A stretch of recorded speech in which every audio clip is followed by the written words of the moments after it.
Hello, everybody, and welcome to another episode of Capital Spotlight. Today, we're here with Scott Rausch.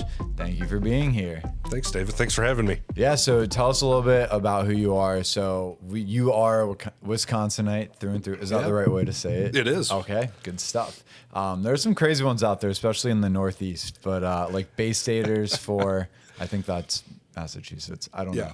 But sorry, New England Wisconsinites, cheeseheads. There you go, cheeseheads. Get called Badgers quite often. But all good nicknames. Yeah. So tell us a little bit about your state. I mean, from a work perspective, obviously a lot of the work that you do ties in with that. So what is Wisconsin known for? But also, what do you love about Wisconsin?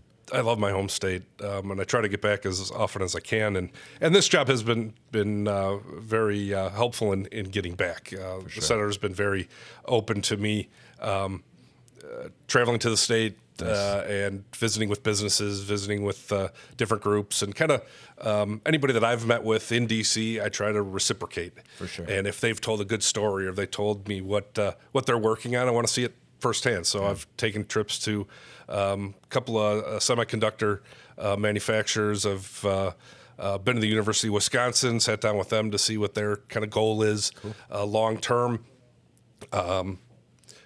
Actually had a really cool tour of the Milwaukee County Zoo with my niece, which they let me bring some family, and we were able to see kind of the back, what goes on behind the scenes at the zoo. So a pretty cool opportunity. But Wisconsin is great. It is a hardworking place.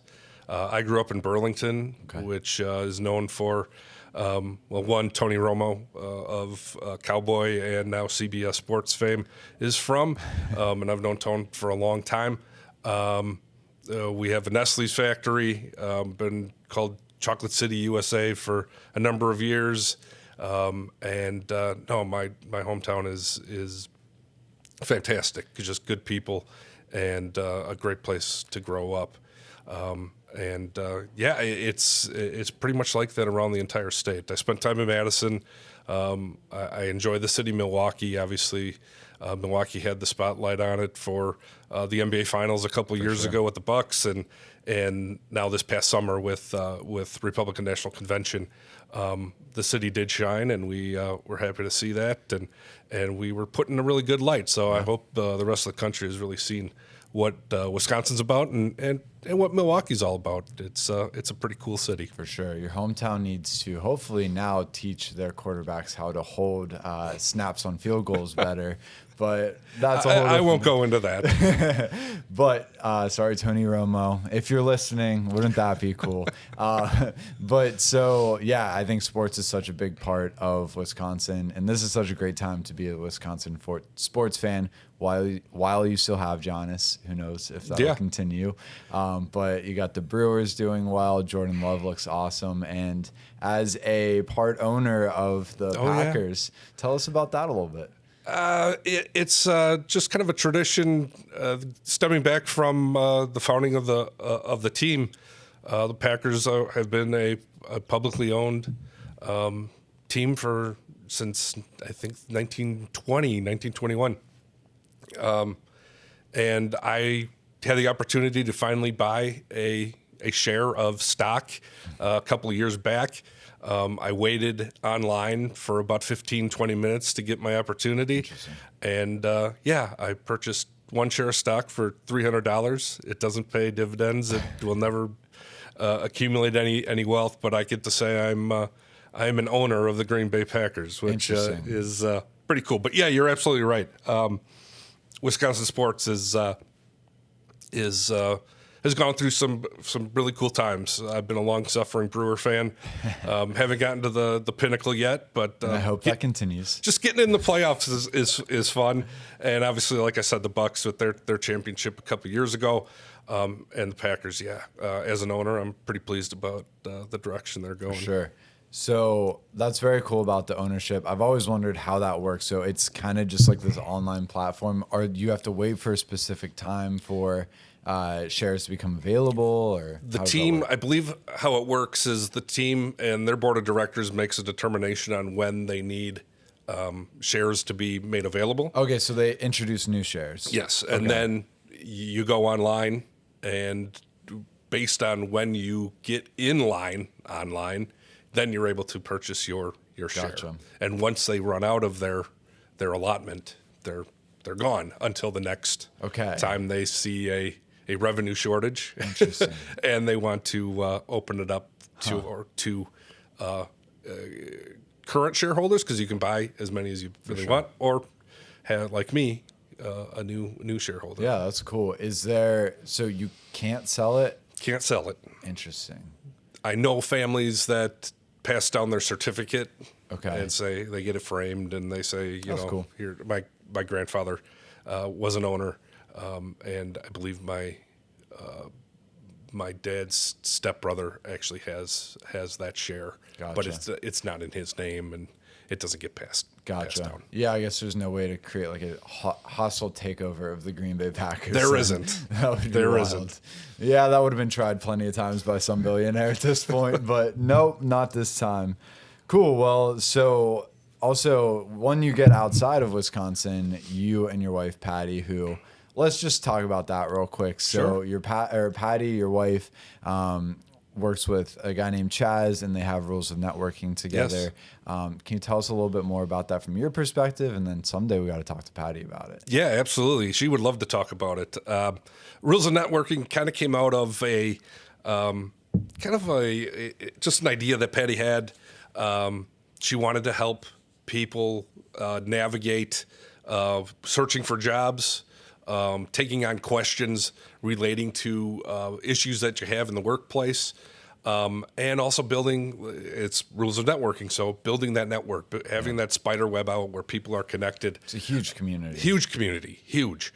And it really just organically just took off. And yeah, it's very DC based, but I know they have members on the Facebook group that are from different states and different part of the country, and they provide insight into, how best practices in finding a job, and networking with different people. For sure. And there's been some great advice given on that platform, and it's really benefited a lot of folks where they've didn't have anywhere else to go to get some answers, and they go to their peers and some of them are friends to kind of get some insight and kind of let them navigate their own way. For sure. And it's not something you grow out of either. It's not something just for the young professionals who are just getting their start and want to find their first job or get those tips. But there are plenty of like managers and higher up people on there too saying like, hey, how do I deal with this situation? So it's a really good spot for sharing ideas. If people haven't heard of it, it's Rules of Networking. It's a Facebook group. Great opportunity for you to meet thousands of people in the DC area who are thinking similar to you and just want to make connections. Yeah. So our first Connect event ever was a joint event with Rules of Networking. So you guys that was a fun one. That was March of 2022. That's right. Yeah.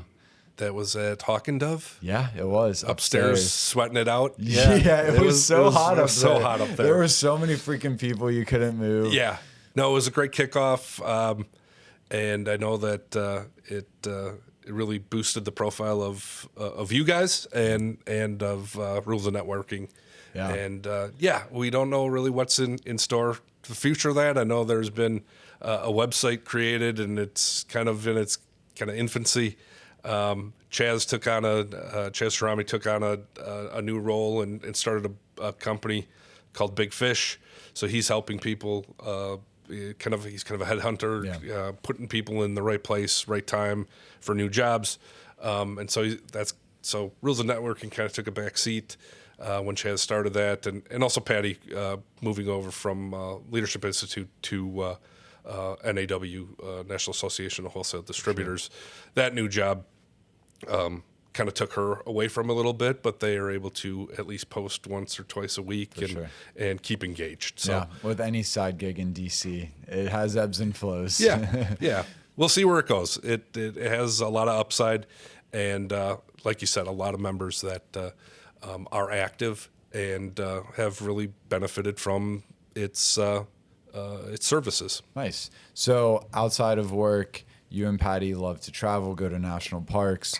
Tell us kind of how did that get started? What's your typical thing? Are you like driving there? Do you fly typically? What's your vibe? We are road warriors, All right, so I we love drive it. everywhere. We haven't gotten too many of them out west yet. I think the furthest west we've gotten is a Mammoth Cave, which Where is is that? in Kentucky, Okay. or Tennessee, and what an amazing national park! It's incredible. It's just massive caves that they haven't even discovered 100%. Wow, that's cool. They're still finding different caves, and it's been hard to get down in there, but.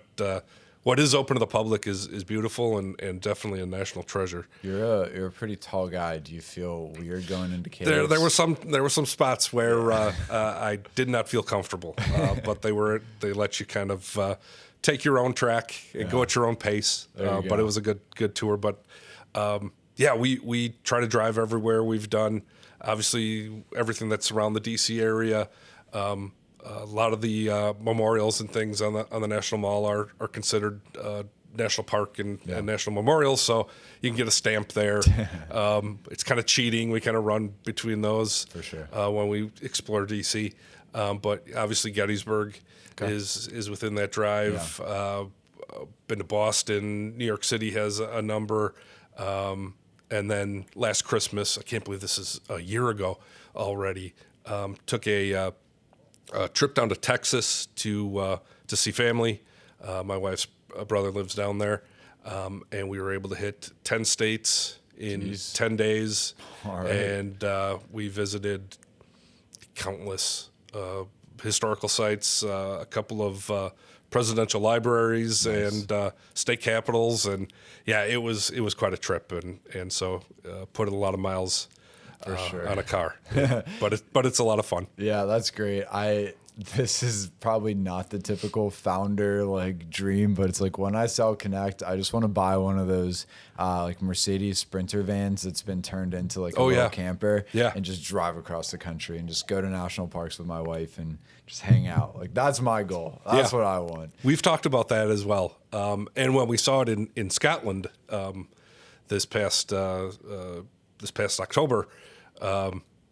We were thinking that, hey, we can do this in Europe too. Yeah. But it's definitely a retirement plan. Absolutely. So before we move on to your recent trip, tell us what are some of your favorite national parks that you've been to? Oh, favorite national parks.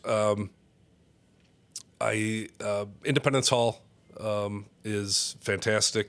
Yeah. Taking a trip to Philadelphia is well worth it. The Eisenhower farm in Gettysburg that he bought post-presidency, or I believe during his presidency, and then retired there. He got kicked out of Augusta, Georgia. Yeah.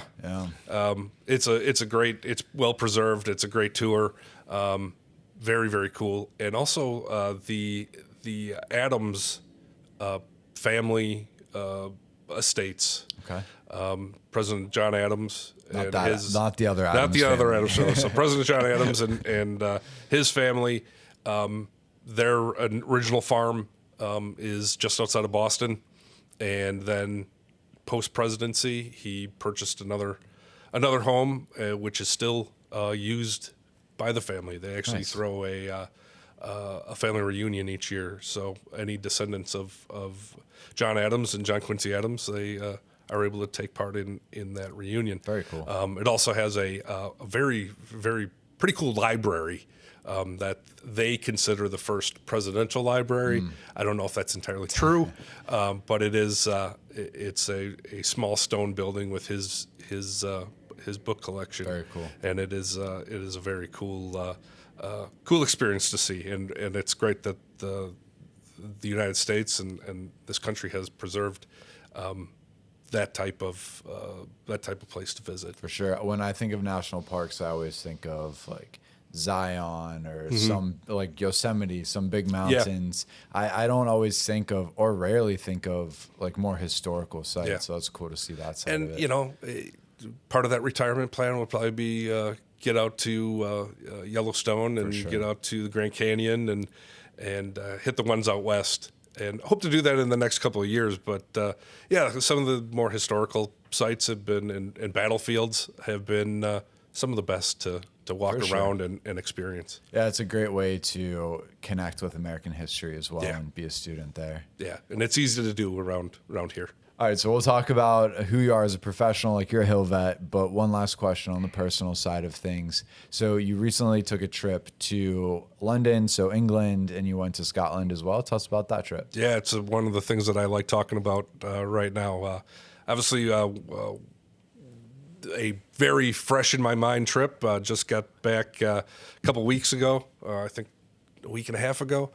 Spent about a week and a half in Great Britain, 3 days in London. It was an incredible city. I like to tell everybody, if you're familiar with the United States and you know D.C., New York, Philly, Boston, it's kind of all those cities wrapped into one. Yeah. Great history. Obviously, the royal family is a focal point.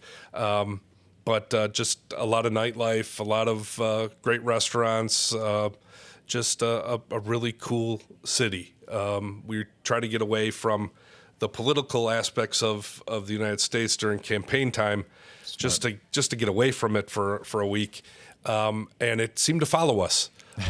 They had a protest on Trafalgar Square just near our hotel.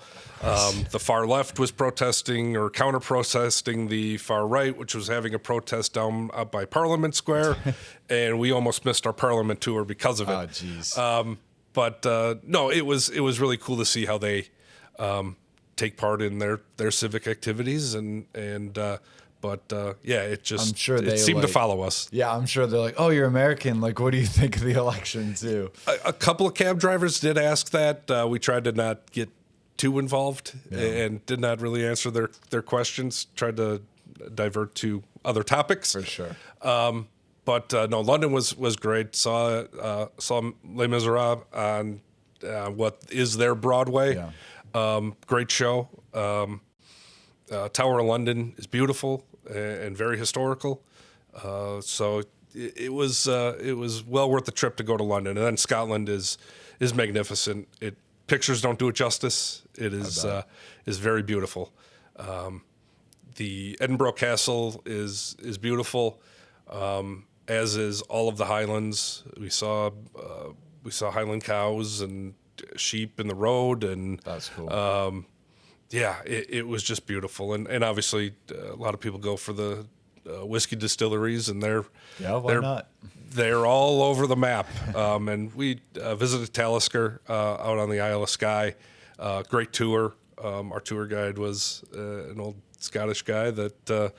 He knew his whiskey, and he told good stories, and he was very passionate about it, which made for a very good tour. For sure. That was us in Italy. It's just like people who are passionate about wine and food, just makes the experience even better. Absolutely. So let's talk a little bit about your work. So you spent some time in Wisconsin in the state government, come out to the Hill. How did you get your initial start into DC politics? My initial start into DC politics started relatively early in my career. My first job was a office administrator and mobile office coordinator for Congressman Paul Ryan, who eventually became Speaker.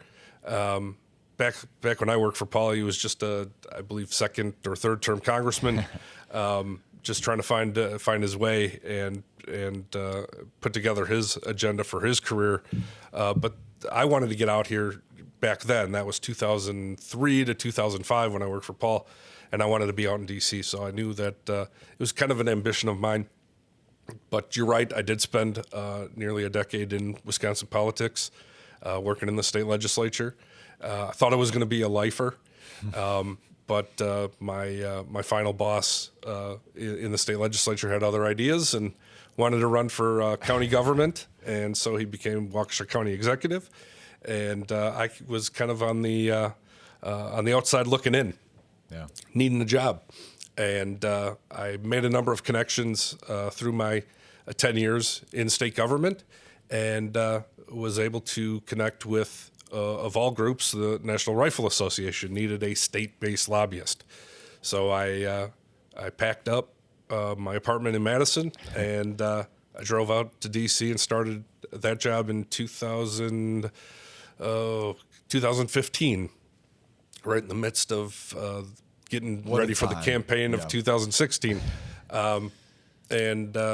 Spent about a year and a half with NRA, and all of a sudden I got bit by the bug again to go back into public service, and really wanted to experience the Hill, something that I'd wanted to do for, like I said, for so many years, and was finally given that opportunity. Cool. Congressman Alex Mooney's office, West Virginia, was needing staff, and I was able to serve as his LD for 2 years. Very cool.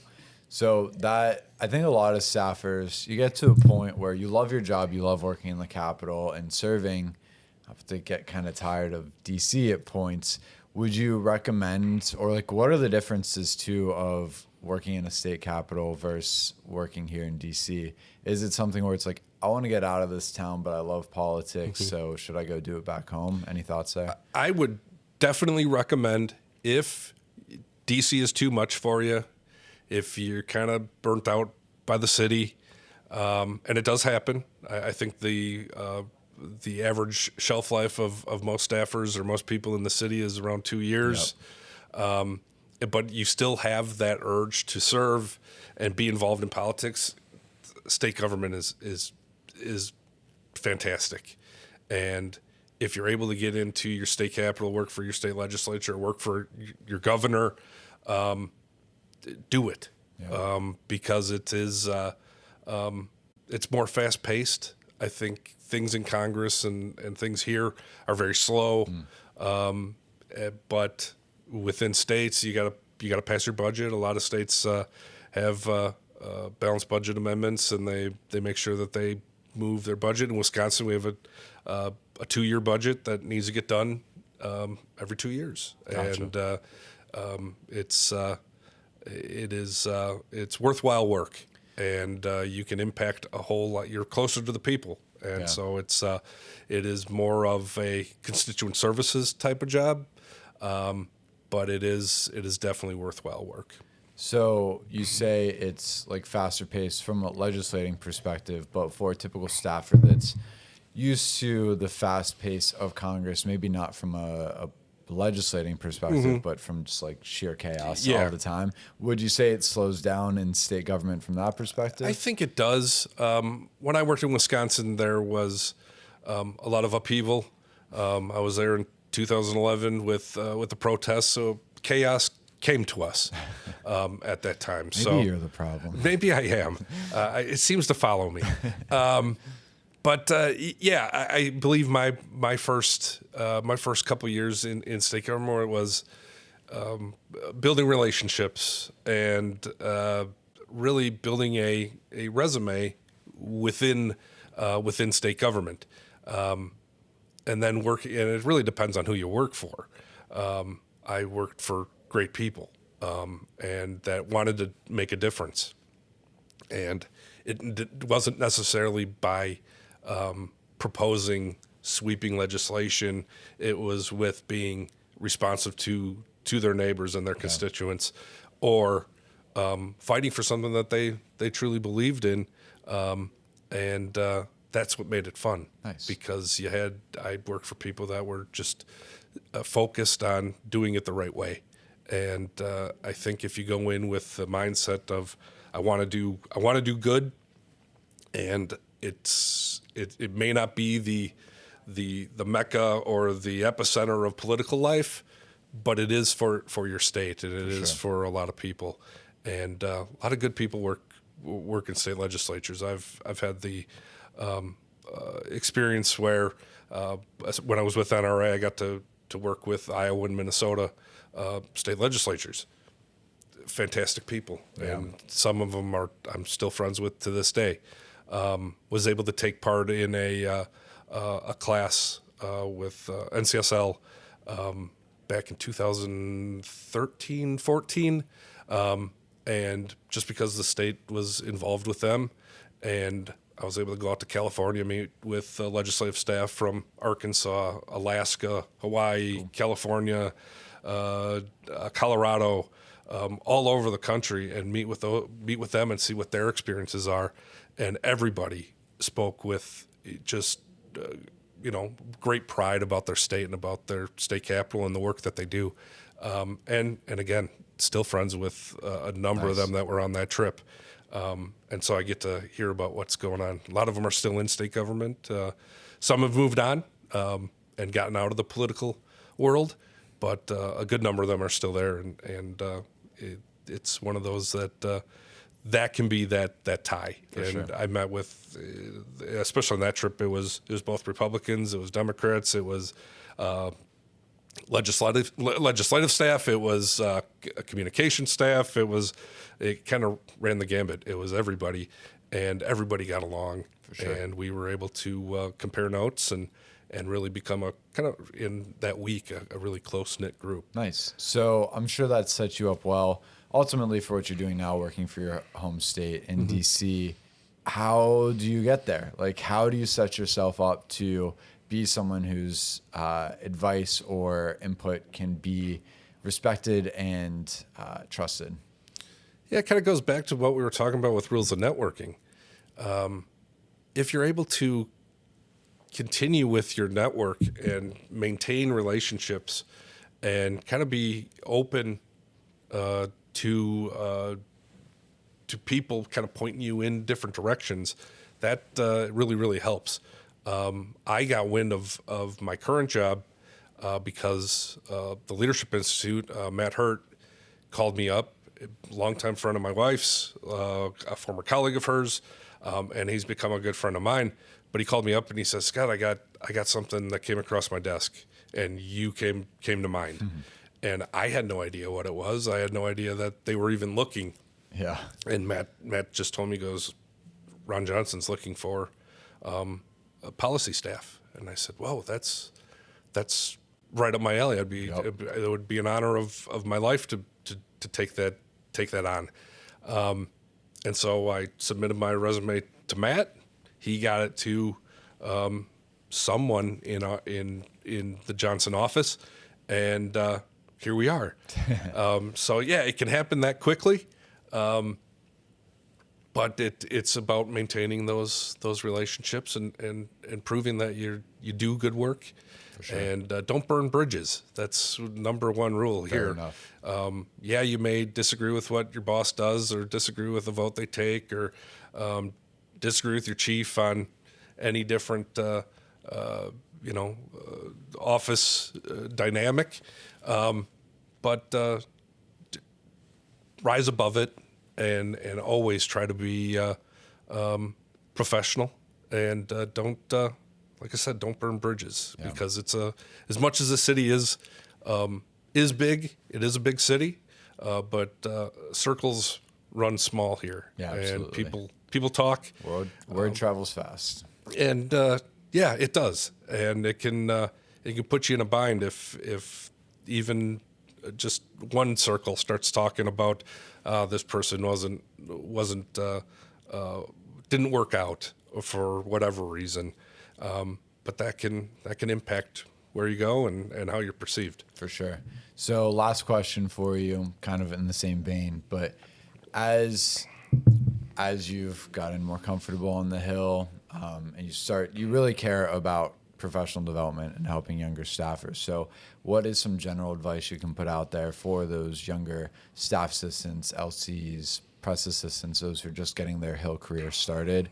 What's some valuable advice for them? I try to tell all of our interns, all of our younger staff, from a staff assistant to an LA, to celebrate small victories, because you can go your entire career and not see something successful happen. Yeah. So always, if you take a good meeting, or the boss even just acknowledges that you wrote a good memo, or they use even a sentence in a press release or an op-ed, celebrate that, take pride in it, and let that urge you to grow and become better in this profession. Yeah. it can beat you down. It can be a drag at times. Yeah, for sure. But I've always thought that even the smallest victories lead to people wanting to be of service, wanting to be here, wanting to be in the political game. So always just stay positive, and just take advantage of your opportunities and celebrate those wins. For sure. I don't know if this is a fair statement to make, but I feel like complacency should have no place in your professional development. Yeah. But at the same time, you don't want to just be always looking at the next goal, and not taking those moments to celebrate. And I do that all the time in the business, right? It's like, well, I haven't gotten to the end goal yet.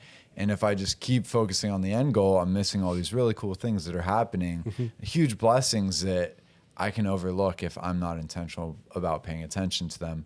And each of us have those opportunities. So I think that's really good advice to celebrate the little things, notice them, and don't always be so hard on yourself, but keep pushing forward. Exactly. And even the folks that are in the leadership of these offices, and people like myself in kind of a mid-range position, acknowledge good work when it's occurring, because we get so caught up in the minutia of what's going on in the news, what's the hot topic of the day. We need to stop and often look around and go, we're mentoring younger people, and we want good people on the Hill. We want good people to work in this profession. And if you can kind of foster those relationships and talk them up and show them that there is good in this profession, and celebrate them at times, and definitely tell them that they're doing good work. Yeah. Acknowledgement is key to keeping good people, and I try to tell my folks that come in and interns, and try to sit down with them often and say, you're doing good work. Yeah. It goes such a long way, especially when you're unsure in your career, like just getting started. Yeah. For someone to just acknowledge, hey, you're doing a good job. And there's so many offices that just go, oh no, I have to reprimand. Yeah. No, yes you have to. That's how my chief did it, so I'm going to do it that way. Yeah, you have to reprimand, and you have to keep them, keep them under your thumb in some respect. But if you're going to point out the bad stuff, definitely tell them when they're doing a good job. For sure. Awesome. That was a great end to this. Scott, thank you for being on. No, thanks for having me.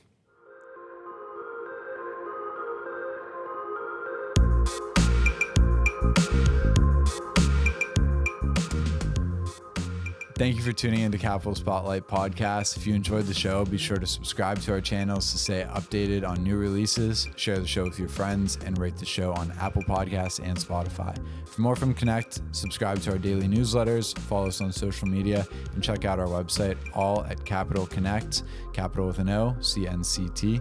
See you next time.